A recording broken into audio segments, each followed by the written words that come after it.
My name is Meredith Calloway. I am 35 years old, and the woman who saved my son's life was not related to us by blood at all. My parents let his phone ring out 37 times while I was on a flight from Denver. By the time I landed, a stranger named Ruth Ann Prout had already signed the papers that let the surgeons open his chest. I run patient operations at Baptist Memorial Hospital in Nashville, Tennessee. I have spent 11 years learning exactly how consent forms work, exactly how emergency contact lists are supposed to function, exactly how fast a hospital moves when a 9-year-old boy is bleeding into his own abdomen after a car went through a stop sign on Gallatin Pike. I know these systems better than almost anyone in this state, and none of it mattered on the one night it needed to. I want to tell you how I got there because it did not start on Gallatin Pike.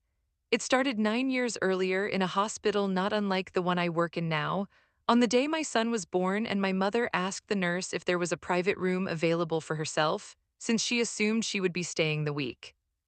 I need you to understand who my parents are before you understand what they did. Welcome back to Calm Drama Stories. This is where we share real-life inspired tales of family conflict, betrayal, and the quiet strength it takes to stand your ground. If these stories speak to you, drop a comment and be sure to subscribe. My father, Harold Ashby, spent 31 years as a regional manager for a chain of auto parts stores before he retired to a golf community outside Franklin. My mother, Diane Ashby, ran the front desk of a dermatology practice for 2 decades and never once in my memory let a call go unanswered during business hours. That detail matters. I want you to hold on to it. My mother is a woman who understands exactly what it means to answer a phone. She built a career on it. I was their only child until I was 12, and then my sister Paige arrived, and something in the household rearranged itself the way furniture does when a new piece comes in and the old pieces have to make room whether they want to or not. I do not say this with bitterness, I say it because it is the truest way to describe what happened. Paige was easy where I was serious. Paige laughed loudly at dinner. I did my homework at the counter and asked to be excused. By the time Paige was in high school, my parents had settled into a rhythm where she was the daughter they took photographs of, and I was the daughter they mentioned when someone asked how many children they had. I do not think they meant to do this. I have turned that thought over more times than I can count at 2 in the morning in the parking garage of my own hospital in the quiet 10 minutes before Ethan wakes up for school. I do not think my parents woke up one day and decided to love one daughter less. I think it simply happened the way water finds the lowest point in a yard without anyone digging a trench for it. There is a memory I keep returning to from when I was 14. I had made the honor roll for the third straight semester, and I brought the letter home and set it on the kitchen counter the way I always did, hoping someone would notice it before I had to point to it myself. My mother was on the phone with her sister that evening, laughing about something Paige had done at a dance recital. Some small, precious mistake, missing a cue, spinning the wrong direction, the kind of mistake that gets retold at holidays for years because it is so easy to love. I stood in the doorway with my letter for almost 10 minutes before I finally set it down without saying anything and went to my room. My mother found it 2 days later and mentioned it once in passing over dinner. That's wonderful, honey, pass the rolls. I do not tell you this to make my childhood sound like a tragedy. It was not a tragedy. I had a house, meals, clothes for school, a college fund that paid for most of my degree. I want to be fair about that because fairness has always mattered to me more than most things. But there is a particular kind of hunger that comes from being a child who is fed and clothed, and still somehow always slightly outside the warmest part of the room, and I carried that hunger with me longer than I think either of my parents ever understood. I met Ethan's father, Cole Whitfield, when I was 26. We were married for 4 years. He was not cruel. He was not unfaithful in any way I ever found proof of. He was simply a man who wanted a different kind of life than the one that included 2 in the morning feedings and a wife who worked 60-hour weeks at a hospital. He left when Ethan was 2, moved to Charlotte, and sends a check on the first of every month that I do not ask questions about because asking questions has never once made him send it. Valster. So it has been Ethan and me for 7 years. Just the two of us in a 3-bedroom house on Woodmont Boulevard, close enough to my job that I can be home in 11 minutes if something goes wrong. I built my whole life around that 11-minute number without ever fully admitting that to myself. I chose our house because of it. I turned down a promotion 2 years ago that would have moved my office to the system's downtown campus, 26 minutes away instead of 11, and I told my supervisor it was about parking. It was never about parking. It was about knowing always exactly how fast I could get to my son if a call came. Something went wrong on a Thursday in March. I want to walk you through that whole evening the way I have walked through it in my own mind maybe 400 times since. I am telling this to you the way I would tell it to someone sitting across a kitchen table from me at midnight, because that is the only way I know how to tell it honestly. I had a conference in Denver. 3 days, hospital administration, a session specifically on emergency contact protocol that I remember sitting through and thinking almost fondly that I had this part of my life handled. I had left detailed instructions. Ethan would stay with my parents for those 3 nights since Paige was out of town and my usual sitter had a family thing. I drove him over myself on Tuesday evening with his backpack, his inhaler, his soccer cleats, and a folded index card taped inside the front pocket of his bag with every phone number that mattered written in my own handwriting. My cell, my hospital's front desk, Cole's number in case of true emergency, and a laminated card I had made 2 years earlier at my own hospital using our own consent software, naming Ruth Ann Prout, our next-door neighbor of 9 years, as an alternate emergency contact and temporary medical decision maker if I could not be reached within 90 minutes. I had made that card because of my job. I see families arrive at the hospital every week without anyone legally able to consent to treatment for a minor, and I see what that delay costs. I had made it as a precaution I assumed I would never actually need. I remember standing in my parents' kitchen that Tuesday evening, going over the card with my mother out loud, pointing to each name. She nodded along the way she does when she is only half listening, checking something up. Stove at the same time, I asked her to please keep the card in the front pocket where I had put it. She said, of course, Meredith, and I believed her because I had never had a reason not to. My mother took the card out of Ethan's bag on Tuesday night. She told me this herself weeks later in a kitchen that had gone very quiet. She said she thought it was strange having a neighbor listed above family, and she set it on the counter and then she forgot about it because Wednesday was busy and Thursday was the day of my father's men's league golf tournament dinner at the club, an event they had been looking forward to for 6 weeks. Thursday afternoon, Ethan and two other boys were riding bikes near the entrance of my parents' subdivision on Nolansville Pike, at the edge where the sidewalk runs close to the road, waiting for my mother to walk down and collect them for dinner. A woman ran the stop sign at the corner of Nolansville and Concord in a Ford pickup. She was on her phone. She has since told police she never saw the boys until she felt the impact. Ethan was thrown 12 feet. The other two boys had scrapes and a broken wrist between them. Ethan had internal bleeding that the paramedics on scene did not initially catch because his outward injuries looked survivable, a laceration on his scalp, a fractured femur, the kind of injuries that look terrible and turn out to be the least of it. He was taken to Williamson Medical Center, 22 minutes from my parents' house. My mother was at the salon getting her hair done for the dinner that night. My father was already at the club setting up for the tournament committee meeting he chaired. Neither of them was present when it happened. The paramedics called the numbers on file, which were the numbers my mother had written down herself when she picked Ethan up on Tuesday, my cell phone first, then my parents' home line, then my parents' cell phones. My phone was off. I was in a session on hospital billing reform in a windowless conference room in downtown Denver, and I did not turn my phone back on until 6:40 that evening Mountain Time, which was 8:40 in Nashville. The hospital's call log, which I obtained later through my own professional channels, is a document I have read so many times I could recite portions of it from memory. It shows 37 attempted calls between 5:52 p.m. and 8:31 p.m. to three numbers. My cell phone unanswered, no. Voicemail set up during travel because I had turned the phone off entirely for the session. My parents' home line, which rang into an answering machine that was, I later learned, unplugged because my mother did not like the way the red light blinked during dinner parties. And my father's cell phone, which shows 14 missed calls beginning at 5:58 p.m. My father's cell phone was in the pocket of his golf jacket, on silent, in the coat closet of the Governor's Club while he stood at a podium describing the format for Saturday's shotgun start.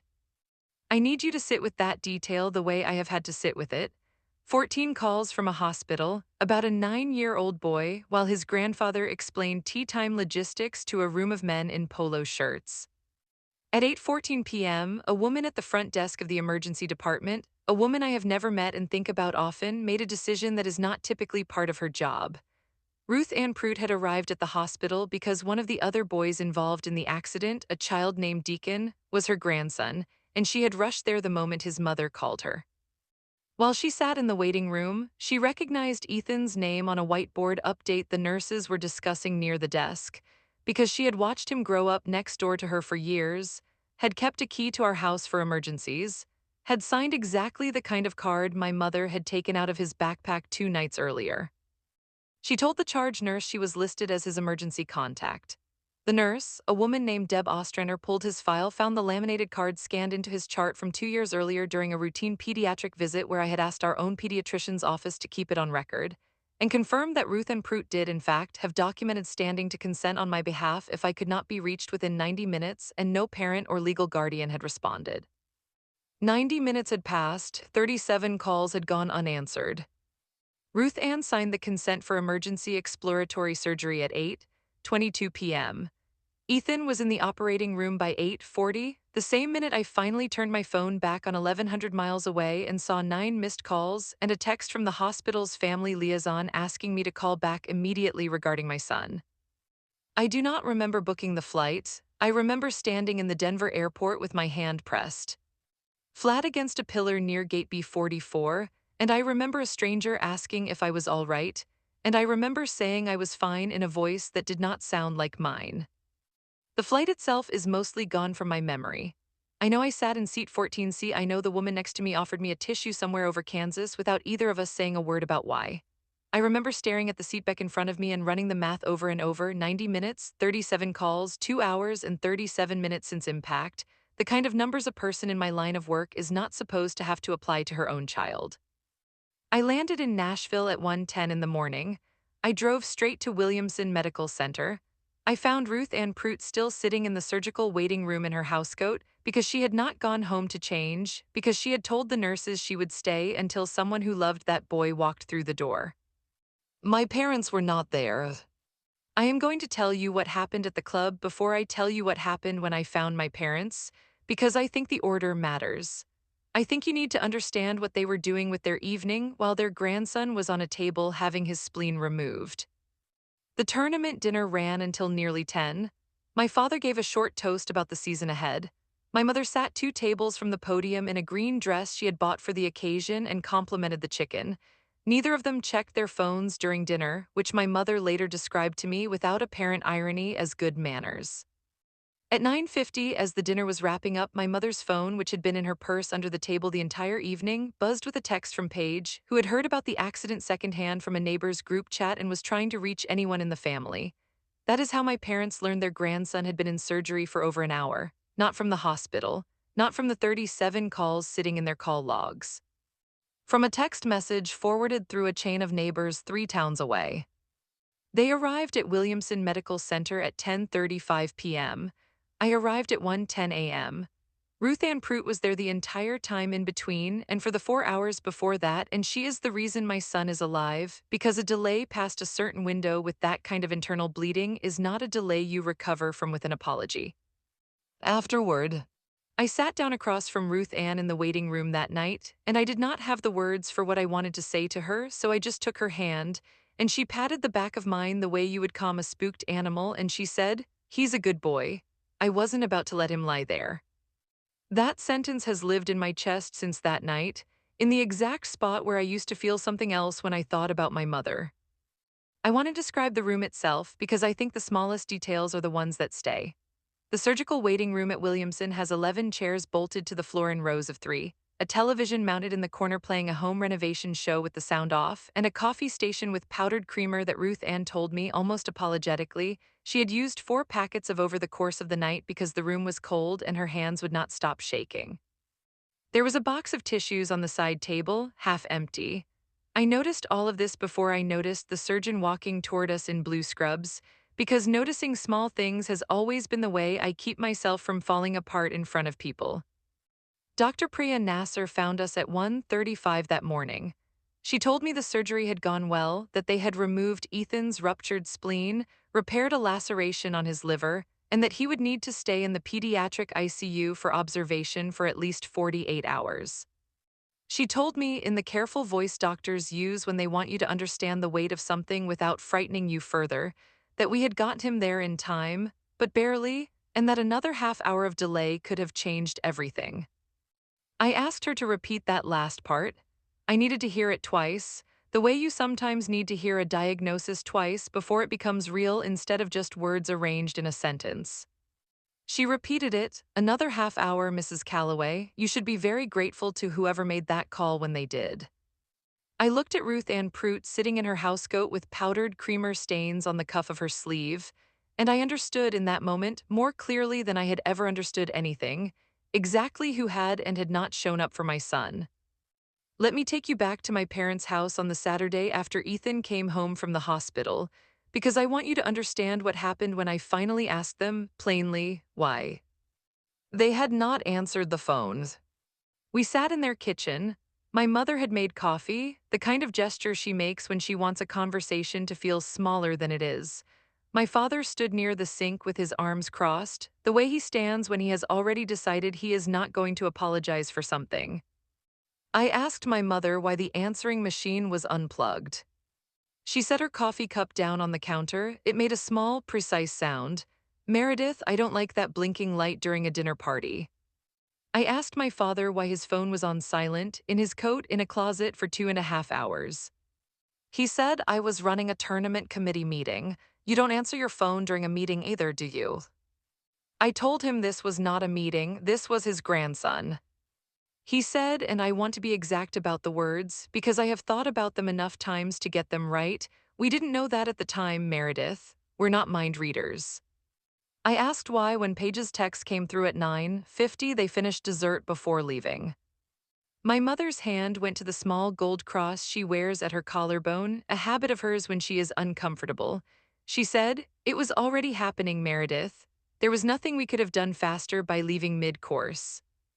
I want you to notice the way I noticed, sitting in that kitchen, that neither of them once said the word sorry. Not once.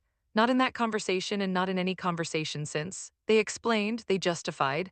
My father used the phrase "in fairness to us" 3 separate times in an 11-minute conversation, and I counted because counting things has always been how I keep myself from screaming. I did not scream that day either. I finished my coffee. I thanked my mother for making it. I drove home to my son, who was asleep on the couch with a blanket pulled up to his chin and a scar starting to form under his ribs that he will carry for the rest of his life, and I sat on the floor next to him for a long time without turning on the television. I want to tell you about the days that followed, because this is where the story becomes less about a single terrible night and more about what a person decides to do with the information a night like that gives them. I did not confront my parents again for 3 weeks. I went to work. I sat through meetings about staffing ratios and consent form redesigns, the same category of document that had saved my son's life, and I did my job with a kind of hollowed-out competence that I am sure no one around me noticed, because competence, in my experience, is the easiest mask a person can wear.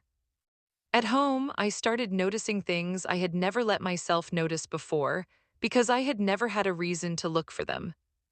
I noticed that my mother's photo wall in the hallway, the one she has curated for 20 years, has 41 framed pictures of Paige and only 9 of me, and that 6 of my 9 were taken before I turned 15. I noticed that when Paige got engaged 2 years ago, my parents hosted a party for 60 people at the club, catered with a band, and that when I finished my master's degree the same year, my mother sent a card that said congratulations and arrived 4 days after the ceremony. I noticed that in every family group text, going back through the archive on my phone, my mother responds to Paige's messages within minutes and often lets mine sit for a day or more before a short reply. None of this was new. I want to be honest with you about that. None of it was new information. It was simply the first time I had let myself add it up instead of excusing each piece on its own the way I always had. A missed call here, a short reply there, a party for one daughter and a card for the other. I had spent 35 years treating each of these as an isolated event with its own reasonable explanation, and it took 37 unanswered calls in a single evening to make me finally look at the total. There was a moment about 2 weeks after the accident when I was standing in Ethan's doorway watching him sleep, and I thought about the fact that if Ruth Ann Prout had not happened to be in that waiting room for an unrelated reason, if her own grandson had not been in that same accident, my parents' inattention might have cost me my son entirely. Not delayed his recovery, not complicated his care, ended it. I want to be precise here because precision is the only thing that has ever made me feel steady. The trauma surgeon who operated on Ethan, Dr. Priya Nasser, told me afterward that with a lacerated spleen and the internal bleeding he had, delay past the 2-hour mark from initial injury significantly changes outcomes. Ruth Ann signed consent at 8:22 p.m. The accident occurred at approximately 5:45 p.m., that is 2 hours and 37 minutes. Dr. Nasser told me in the gentle, careful way doctors tell you things they know you will carry forever, that another 30 minutes might have made the difference between the son I brought home and the son I would have buried. I do not think my parents understand this number. I have never told them because I do not know what I would do with the look on their faces if I watched it land. Around this time, I started keeping a folder. I did not plan to build a case, not at first.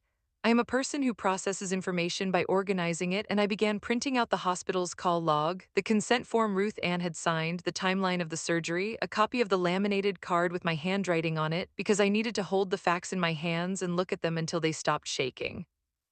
I kept that folder in the bottom drawer of my desk at home, under a stack of old tax documents, and some nights after Ethan was asleep, I would take it out and read through it again, not because I had forgotten any of it, but because there was something steadying about seeing it laid out in black and white, timestamps in neat rows. A story that could not be softened or explained away the way my father was so practiced at softening things in conversation. 3 weeks after the accident, my mother called and asked if Ethan could come stay with them the following weekend while I worked a Saturday shift I could not get out of. It was such an ordinary request, delivered in such an ordinary tone, that for a moment I almost said yes out of habit. I told her I would think about it and call her back. I sat with that phone call for 2 full days. I want you to understand that this was not, for me, a decision about punishment. I have never wanted to punish my parents. What I wanted more than anything was to understand whether they had learned anything at all, or whether the version of that Thursday evening that lived in their minds was already smoothed over into something more forgivable than what actually happened. I called my mother back and asked her a single question. I asked her what she would do differently if it happened again. There was a pause on the line, long enough that I thought the call had dropped. Then she said, "Well, Meredith, I suppose I'd check the machine sooner." Check the machine sooner, as though the failure had been a matter of household maintenance, as though the missing piece was a plugged-in answering machine and not 2.5 hours of two people choosing a dinner over a phone. I told her Ethan would not be staying with them that weekend or any weekend until we had a longer conversation as a family. She asked if I was punishing her. I told her I was protecting my son. She hung up first, which she has done exactly twice in my life, the other time being the day I told her I was divorcing Cole.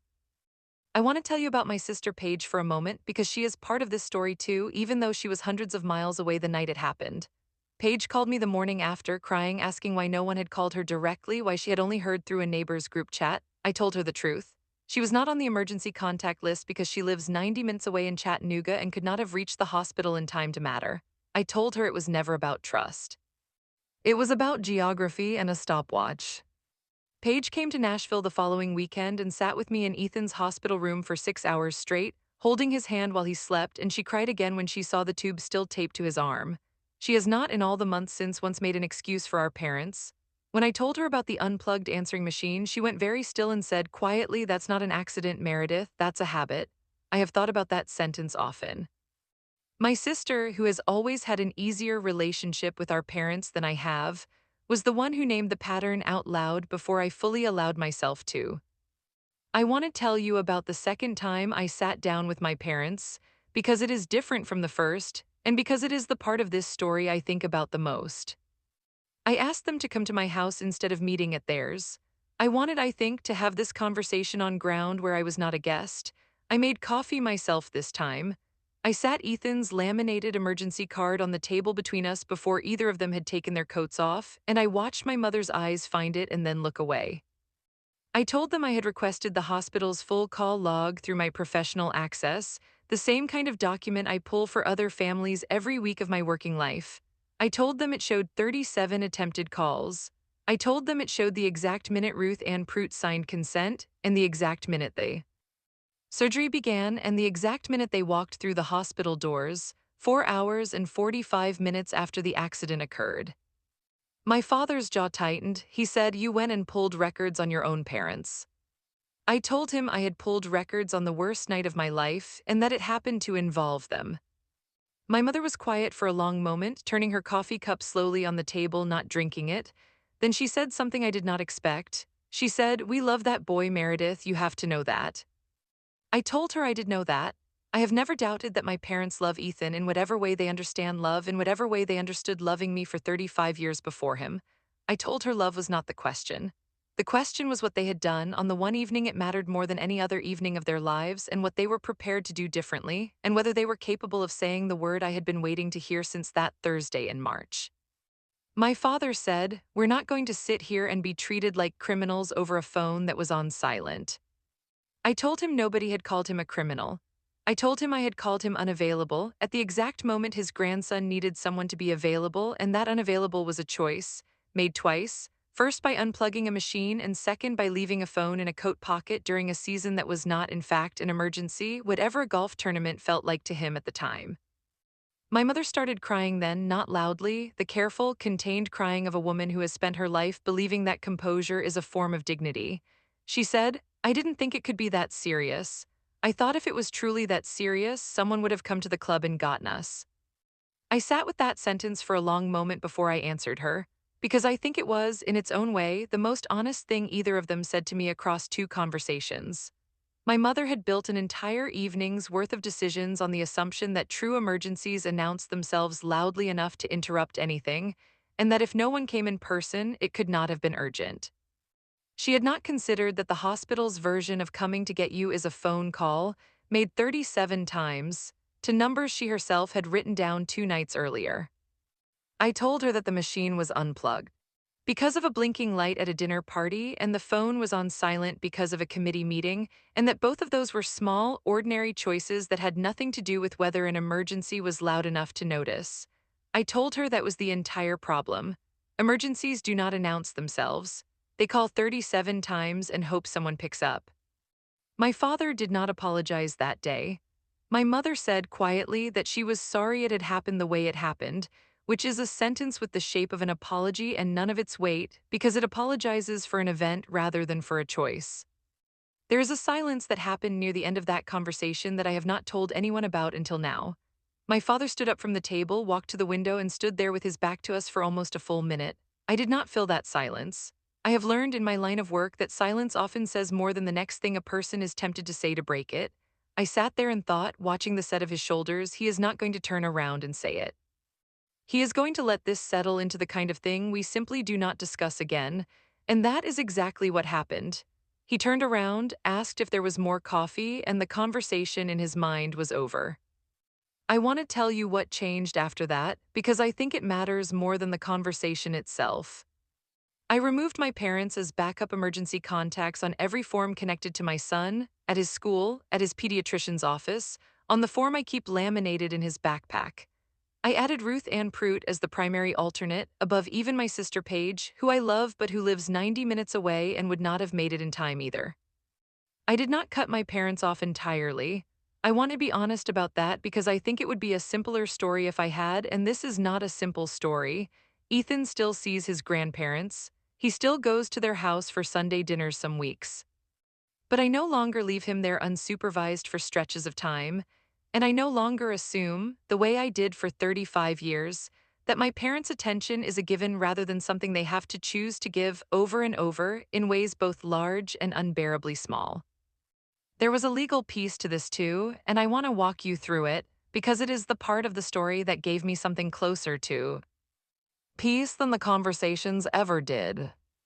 My father had years earlier added my name and Paige's name jointly to a small piece of undeveloped land in Wilson County that had been in the family since my grandfather's time, 11 acres near Lebanon that he always talked about splitting evenly between us one day. 2 months after the accident, I asked our family attorney, a woman named Sandra Kwon who has handled small pieces of Ashby family business for years, to update the ownership structure of my portion. I did not take myself out of the will.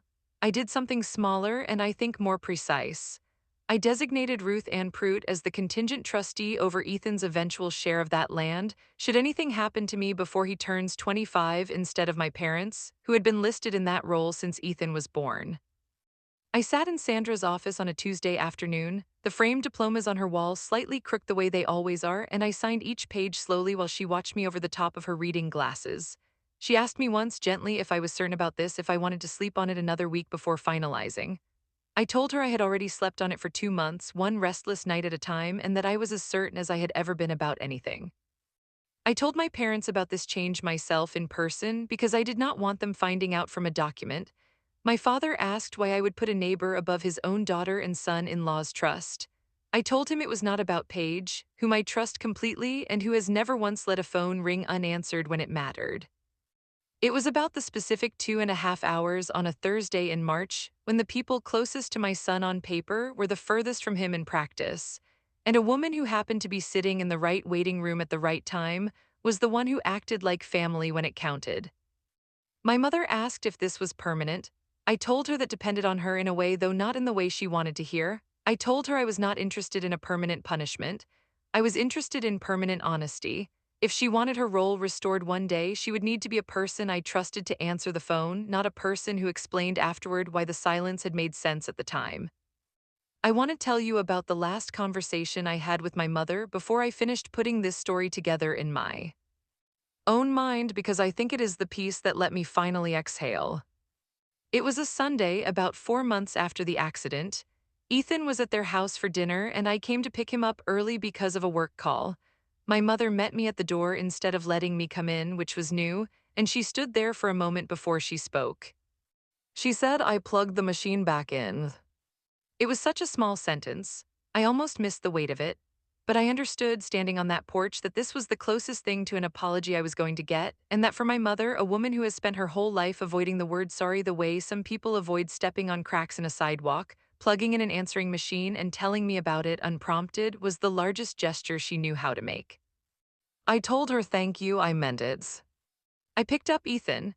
He ran to the car with a container of my mother's banana pudding balanced carefully in both hands, the way he always insists on carrying it himself, and I watched him buckle his own seatbelt now, a habit he picked up in the hospital, checking it twice the way the nurses had shown him, and I thought about Ruth Ann Prout sitting in her housecoat at 1 in the morning, refusing to leave a boy she was not required by blood to stay for. I still keep the laminated card in his backpack. It says Ruth Ann Prout's name first now in my handwriting, the ink a little more careful than it used to be. My parents' names are on the card too, further down the list, because I have not taken them off entirely, because I do not think that is who I want to be, a woman who cuts people out completely the first time they fail her. But I have learned something in the months since that Thursday that I did not know before, something I think a lot of daughters spend their whole lives learning too late or never learning at all. Love is not the same thing as reliability. My parents love my son. I do not doubt that, and I have stopped needing to doubt it in order to protect him. But love that cannot be reached in an emergency is not the kind of love a 9-year-old bleeding internally in an ambulance can survive on. Tell me in the comments, has there ever been a moment when you found out exactly who would show up for you and it was not who you expected? I read every single one. And if you haven't subscribed yet, now is the time, because what happens next is the part I've been building toward this whole time. The insurance settlement from the accident was finalized in August, 5 months after Ethan was hit. The driver's insurance company, working with Sandra Kwan on our behalf, settled for $340,000, covering his surgery, 3 weeks of follow-up care, and a structured fund that will pay out for any long-term complications through his 18th birthday. I remember sitting across from Sandra's desk in her office on West End Avenue, signing the final papers, and feeling nothing like triumph. I felt the particular, hollow steadiness of a person closing a file on something that should never have needed a file at all. There was a deposition before the settlement, one I have not spoken about much, where the driver, a woman named Kathy Renfro, sat across a conference table from me with her own attorney beside her, and I watched her hands shake around a paper cup of water while she answered questions about her phone records. I did not feel hatred toward her the way I expected to. I felt something closer to exhaustion, the recognition that an entire chain of small carelessness, hers behind the wheel, my mother's with a blinking light, my father's with a coat pocket, had nearly converged into something none of us could have undone. Kathy Renfro's insurance paid what it paid. My parents never had a bill to settle because there is no invoice for the specific damage of not answering a phone. I used $8,000 of my own savings that same month to do something I had thought about since the night of the accident. I paid to have Ruth Ann Prout's roof replaced.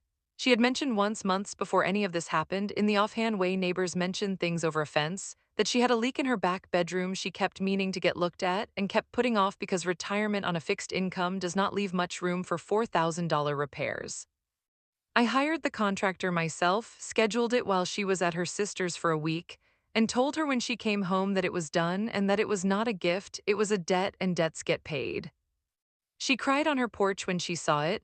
She told me it was too much. I told her that a boy's life was worth considerably more than a roof and that this was the only version of that math I knew how to do. I think about the word stranger sometimes, the way I used it when I first started telling you this. Ruth. Anne Prude is not a stranger. She has lived next door to us for 9 years. She waters our plants when we travel. She taught Ethan to identify birdsong from her back porch when he was 5. I called her a stranger at the start of this story because that is the word my parents would use for her, a woman outside the family, a woman with no blood claim to my son. I have stopped using that word since March. I think the real strangers on that particular Thursday were the two people who share my blood and could not find a way to answer a phone. Ethan is 9.5 now. The scar under his ribs has faded to a thin silver line he shows his friends sometimes with more pride than I expected. He asked me once, a few weeks after he came home from the hospital, why Grandma Diane and Grandpa Harold were not there when he woke up and Miss Ruth Ann was. I told him the truth, in language a 9-year-old could hold on to without it breaking him. I told him some people show up because they hear about something bad happening. Some people show up because they were already close enough to notice before anyone had to tell them. He thought about that for a while, the way he thinks about most things, slow and serious behind his eyes. Then he said he wanted to help Miss Ruth Ann with her garden this summer. I told him that sounded exactly right. I want to tell you about one more evening, the most recent one before I close this out. It was a Tuesday in late June, hot the way Nashville gets hot in early summer, and Ruth Ann had asked Ethan to help her plant tomatoes along the fence line between our yards. I stood on my back porch watching them, her showing him how deep to set the roots, him listening with the kind of focus he rarely gives to anything indoors, and my mother's car pulled into my driveway unannounced, something she almost never does. She stood beside me on the porch for a while without saying anything, watching the same scene I was watching. Then she said, quiet enough that I almost didn't hear it, she's good with him. I said yes, she is. My mother nodded, and there was something in her face I had not seen before, not quite shame, not quite grief, something closer to a woman finally seeing a picture she had spent her whole life standing just outside the frame of. She did not say anything else. She stayed for 20 minutes, watched her grandson pat soil around a tomato seedling with a neighbor who had once stayed up all night in a housecoat for him, and then she left. I do not know what that visit meant to her. I know what it meant to me. It meant she was finally looking directly at the thing I had been trying to show her since March instead of around it. I do not know if my parents will ever fully understand what those 37 calls cost them, not just in my trust, but in the specific architecture of how our family will look for the rest of my life. I do not think they see it as clearly as I do because I am the one who pulled the call log, who counted the minutes, who sat with a trauma surgeon and heard the words significantly changes outcomes in relation to my own child. They were at a dinner. I was doing the math that determines whether a boy lives or dies. Those are two very different evenings, even though we were all technically in the same story. My mother still calls every Sunday. I still answer. That is not nothing, and I have stopped pretending it is nothing the way I might have a year ago when I still believed that forgiveness had to be total to count for anything. Some days I think I am simply a woman who has learned to keep two separate ledgers, one for the people who show up and one for the people I still love anyway, and I have finally accepted that those two ledgers do not have to match. The last time I drove past Williamson Medical Center, I did not have a reason to stop. Ethan was in the back seat, arguing with me about whether we had time to get ice cream before his soccer practice, completely unaware that we were passing the building where a woman in a housecoat had once decided on her own that he was worth staying for. I did not point it out to him, some things a mother keeps for herself. I keep the laminated card in his backpack still, updated now current, checked twice a year the way I check the smoke detectors. Ruth Ann Prute's name sits at the top in my careful handwriting. Below it, my own cell number, then the hospital's front desk, then still further down the list, my parents. I have not removed them completely. I do not know if I ever will. But I know, in a way I did not know before that Thursday in March, that a name on a card is not the same thing as a promise, and a promise is not the same thing as a person who actually picks up the phone. I want to go back and tell you about something I left out because I think it belongs here even though it happened. Almost a year after the accident, in a season when I thought the worst of this story was already behind me. My father had a heart procedure scheduled in February, a routine stent placement his cardiologist had been recommending for months. It was not an emergency. It was scheduled 3 weeks in advance at Vanderbilt with a clear pre-op appointment and a clear list of who needed to be where and when. My mother called and asked if I would come sit with her during the procedure since Paige had a work conflict that day and could not get away. I want to be honest about the moment that phone call landed. My first instinct before I even answered was to check my own calendar twice, block out the entire day, and set 3 separate reminders on my phone so there was no possible way I would miss it. I did not examine that instinct until later that night, lying in bed, and when I did examine it, I understood exactly what it meant. I had become a person who could not hear the word hospital from my mother without immediately building a redundancy system around it, the way I build redundancy into every consent form at my own job. I had become, in other words, the version of careful that my parents had never had to be, because nothing had ever forced them to. I sat with my mother in the surgical waiting room at Vanderbilt that February morning, and it was nothing like the waiting room at Williamson had been. My phone sat on the arm of my chair the entire 4 hours, face up, ringer at full volume, a habit I have not broken since March. My mother noticed. She did not say anything about it directly, but I saw her eyes go to my phone twice during the wait, and I saw something pass over her face that I recognized as understanding, even if she never said the word out loud. The procedure went well. My father was fine, home within 2 days, back to his golf course within 3 weeks. But something happened in that waiting room that I think about often. My mother turned to me at one point, watching a nurse walk by with an update for another family, and she said quietly, "Is this what it felt like, waiting like this?" I told her it was worse because I had not been sitting in a waiting room. I had been on an airplane, unreachable, learning about it after the fact from a text message. I told her that not knowing from a distance with no way to act was its own particular kind of waiting, one she had never had to sit inside of not once in her whole life, because she had always been close enough to the people she loved to be reached in time. She did not answer that. She reached over and took my hand instead, the way Ruth Ann had taken mine in that other waiting room almost a year earlier, and we sat like that for a while without talking, and it was not forgiveness exactly, but it was the closest thing to shared understanding we had managed since that Thursday in March. I want to tell you about one more scene, because I think it closes something that the rest of this story left open. Ethan turned 10 in May. We had a small party in the backyard, nothing elaborate, hot dogs and a store-bought cake and a slip and slide he had been asking for since April. My parents came. Ruth Ann came, wearing a sundress instead of her housecoat, laughing with my mother over the food table in a way that surprised me, 2 women who had spent almost no time together before that year finding something easy to talk about now. At one point, my father pulled me aside near the grill, away from the noise of the kids, and he stood there for a moment turning a paper plate over in his hands before he spoke. He said, "I know I never said it right, that day in the kitchen." I did not fill the silence that followed. I have learned by now to let my father find his own way to the end of a sentence instead of rescuing him from it. He said I should have had that phone in my hand instead of my pocket. I think about that a lot, Meredith, more than you probably think I do. It was not a full apology. I do not know if my father has a full apology in him, the way some men simply do not have certain words available to them no matter how much time passes, but it was more than in fairness to us. It was more than we're not mind readers. It was a man standing at his grandson's 10th birthday party, admitting in his own limited language that a choice had been made that day and that the choice had been his. I told him thank you for saying that. I meant it, the same way I had meant it on my mother's porch months earlier. I have stopped needing these gestures to be large in order to matter. I have learned to take them exactly the size they come in. Ethan blew out his candles that evening with Ruth Ann Prout on one side of him and my mother on the other, and my father stood behind the three of them taking a photograph on his phone, the same phone that had sat silent in a coat pocket over a year earlier, now held up and pointed at the boy it had once almost failed to reach in time. I do not think a single photograph undoes 37 unanswered calls. I do not think one paper plate confession undoes 35 years of a hallway full of someone else's pictures. But I have stopped needing undoing. I have started instead to notice the counting differently. Not the 37 calls that went unanswered, but the calls that have come since, the Sundays my mother has phoned and I have answered, the Tuesdays Ruth Ann has waved from her porch, the small, ordinary evidence of people choosing again and again to be reachable. That is the whole of it. That is what 37 unanswered calls taught me about the difference between the people who share your blood and the people who show up anyway.